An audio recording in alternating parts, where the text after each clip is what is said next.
안녕하세요. 피트 선배에서 공부하고 중앙대 약학대학에 입학한 이대규입니다. 가장 좋았던 점은 24시간 운영이었습니다. 종합반도 다녀봤는데 항상 10시 혹은 11시에는 공부를 중단하고 집에 와야 했기에 그날 공부를 끝맺지 못하고 돌아가는 날이 많았습니다. 피트 선배에서는 24시간 운영을 하고 제가 하고 싶을 때까지 공부를 할 수 있던 점이 정말 좋았습니다. 또한 명절과 같은 휴일에도 운영을 했기 때문에 공부의 흐름이 끊기지 않았고 감을 계속 유지할 수 있었습니다. 가장 큰 도움은 멘토님들과의 상담이었습니다. 현재 약대에 재학 중이신 멘토분들과 매주 상담을 통해서 체계적인 계획을 짤 수 있었습니다. 저는 공부를 양으로 때우는 경향이 있는데 너무 무리하게 계획을 짜서 그날 모두 하지 못하는 경우가 많았습니다. 멘토님들과 상담을 통해서 계획을 다시 짰고 공부에 더 탄력을 받을 수 있었습니다. 또한 시험장에서 있을 법한 다양한 경우의 수에 대해 멘토분들의 경험을 들으며 미리 이미지 트레이닝을 할 수 있었고 전국 모의고사의 경험과 더해 실제 본고사장에서 최상의 컨디션을 유지할 수 있었습니다. 두 번째로는 과외였습니다.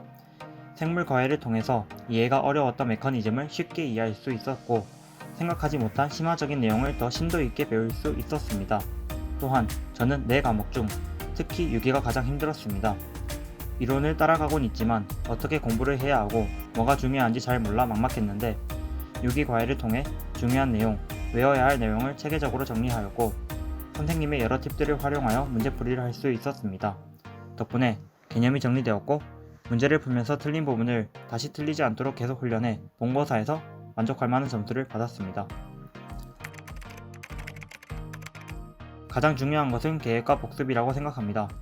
저는 1월부터 공부해 남들보다는 조금 늦게 피트 공부를 시작했습니다.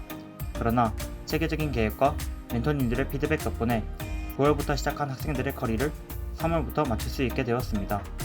빠르게 달려온 만큼 처음 시작했던 내용이 까먹기 쉬울 수 있는데 배웠던 내용을 3일, 7일, 14일, 한 달 등 기준을 정하고 계속해 반복해 주어 까먹지 않으려고 노력했습니다. 반복을 통해서 개념이 더욱 탄탄해졌고 이는 문제풀이에서 많은 도움이 되었습니다. 그리고 기회가 된다면 전국 모의고사는 꼭 보셨으면 좋겠습니다.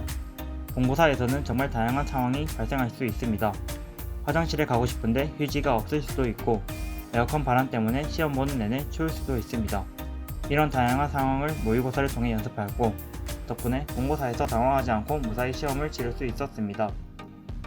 이제 얼마 남지 않은 피트 시험 때문에 이번에 안되면 어떡하지와 같은 걱정을 하고 계실 거라 생각합니다. 그러나 자신을 믿고 계속 공부를 하셨으면 좋겠습니다. 저도 피트를 준비하는 기간 동안 모의고사를 보면 계속 성적이 좋지 않아서 내가 아니면 누가 하겠냐는 마음가짐으로 시험을 계속 준비하였습니다. 덕분에 본고사에서 그동안 받지 못한 점수를 받을 수 있었고 운 좋게 이번에 약대를 합격할 수 있게 되었습니다.